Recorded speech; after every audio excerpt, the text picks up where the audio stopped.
people throughout the gallery, furniture and sculpture, which I'm not going to talk about, but I'll just take you to the back and tell you about Juan Perdigaro. There's cards for the show if you want to take those on the way out as well.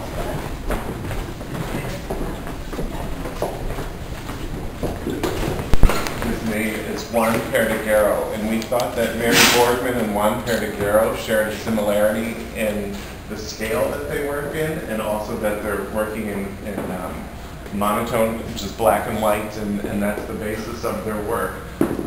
What sets him apart is that he's working on photographic paper, which is exposed. So these are large sheets of photo paper, which are chemically exposed. He's done different treatments with photochemicals to get a textural background.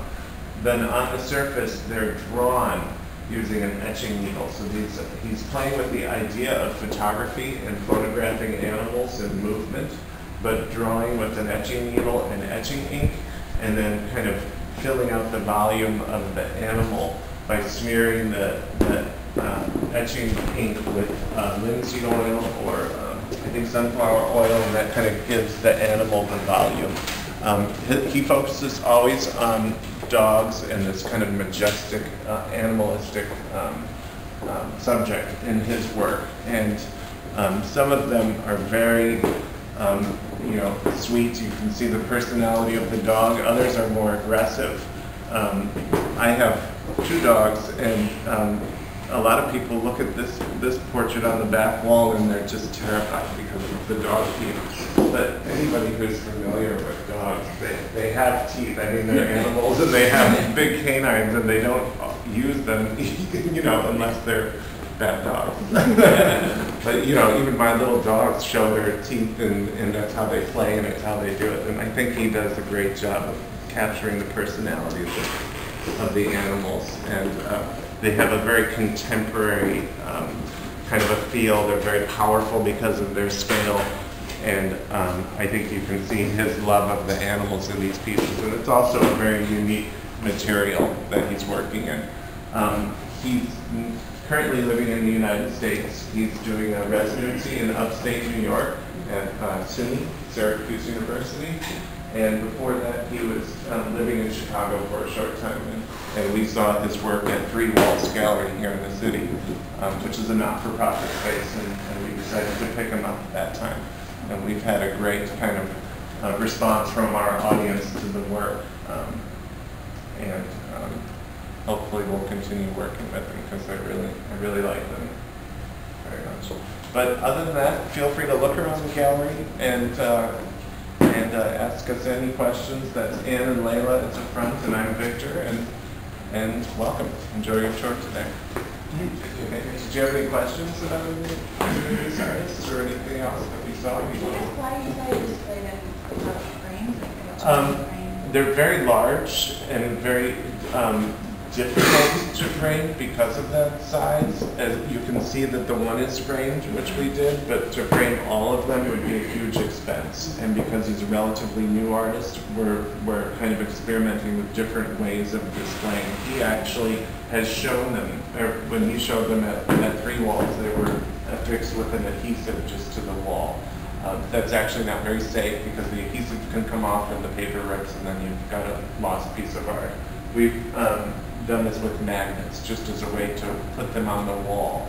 I think their contemporary nature can allow for that. For probably archival safety, if the collector would want to frame them, and then we would go to that expense. But having a new artist and putting that kind of an expense into it is very difficult, even for us, because we're not sure if we're going to keep them all or what we're going to do at this point. And they may have to be rolled up and shipped back to him to show somewhere else. And he's also an artist in transit, so he wants them to be mobile right now. A couple of the pieces are affixed to canvas backing and then stretched over canvas, and that's how we initially started to show the work.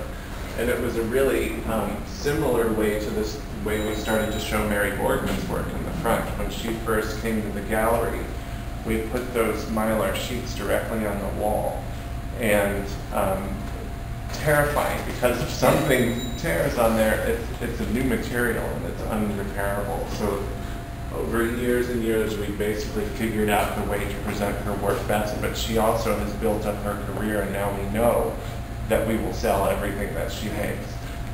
This is more of an unknown, but anybody who wants to have them trained will take care of that, but that'll just be an expense in addition to the price. And you can see the prices there for large-scale work are really amazingly reasonable, I think.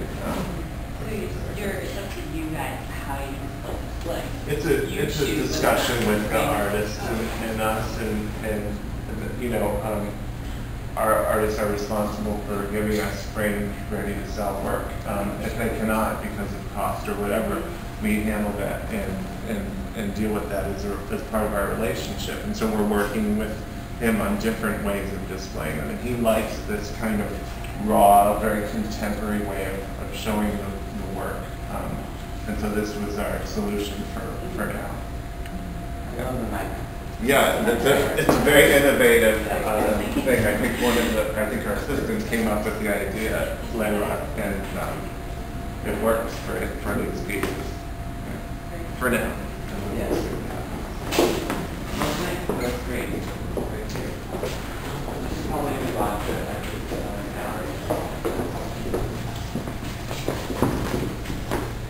Hello. Here's the